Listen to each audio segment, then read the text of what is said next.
3 typical contingencies you'll find on the purchase of a home. Today on Dockside Chats. Mike, oftentimes I get asked by buyers, what are the 3 contingencies and how does that affect them in the purchase of a home? That's a really good question, Jenny. So especially these days when there's so many offers for so few homes, and sometimes buyers are asked to remove a contingency or more. So the 3 typical contingencies you're going to find on a purchase are inspection contingency, loan contingency, and appraisal contingency. So first, the inspection contingency. You're allowed to get inspections on a home. If the inspections are not done up front by the seller, you're going to want to take a good look at that home, make sure it's the right home for you. So typical contingency period for inspections is 17 days.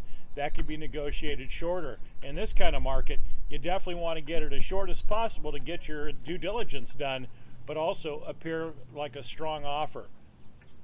What if there already are inspections done on the property? As a buyer, can I still do inspections? You can still do inspections. Even if you waive your inspection contingency, you can still do inspections depending on how your contract is set up. But if you leave for that reason, your deposit is at risk. So you want to make pretty sure before you go into contract that you're okay with all the terms of the contract.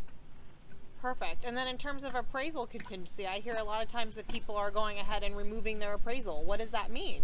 So say you are offering on a house that is asking $700,000 and you're offering $800,000. If it only appraises for $700,000, there's a $100,000 shortfall. So we work with our lender to see if the buyer can absorb that because they're putting a lot of money down. They may not have to come up with additional funds, but they may have to. And if they have to, they've got to be able to show that, yes, we can come up with the additional difference between appraisal and what the purchase price is on the contract. The third contingency we'll talk about today is the loan contingency. So after the appraisal contingency comes in and we're looking good there, they will, at the lending office where they do the voodoo, they will give you full approval. You have a pre-approval going in. Now you've got full approval. We're getting toward the close of escrow. You can feel pretty good about removing that contingency because you have a very high likelihood of close. Just don't quit your job before close of escrow, and don't go buy a car and run your credit up. Those are 2 things that we'll definitely be talking about during the process about buying a home.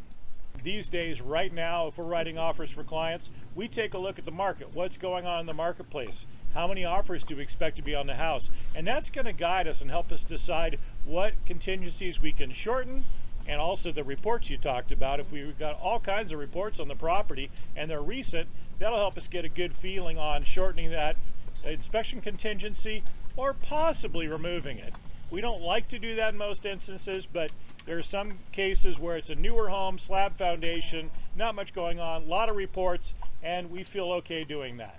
So at the end of the day, those 3 major contingencies are the contingencies on your purchase of a home. So it gets a little technical if you start adding a bunch of things to it. So the best thing to do, pick up the phone, give us a call. We're here to talk to you and help you through the process.